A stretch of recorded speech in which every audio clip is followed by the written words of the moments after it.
पुन्हा एकदा स्वागत। नागपूर जिल्हा परिषदेचे माजी उपाध्यक्ष मनोहर कुंभारे यांचा भाजपमध्ये प्रवेश होणार आहे।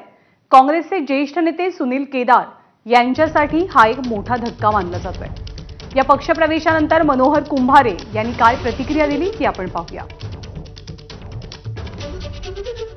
सावनेर शहर 50 वर्ष मागे असलेला सारखं दिसते, कारण की 50 वर्ष अगोदर जो माणूस सावनेर शहरामध्ये जो माणूस गेलेला असेल आणि आज गेलेला असेल तर त्या शहराचा फक्त आबादी वाढलेली आहे, पण डेव्हलपमेंट त्या ठिकाणी शून्य त्या ठिकाणी प्रमाणामध्ये आहे। सुनील केदारांना काही वैयक्तिक नाराजी नाही, माझी काही वैयक्तिक नाराजी नाही आहे। जे गटाटाचं राजकारण जे त्या ठिकाणी करत होते त्याबद्दलच माझा थोडंसं त्या ठिकाणी दुमत झालं, बाकी काही कारण नाही।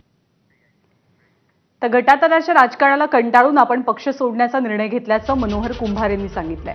बुलेटिनमध्ये या बातमीनंतर आपण घेतोय छोटासा ब्रेक।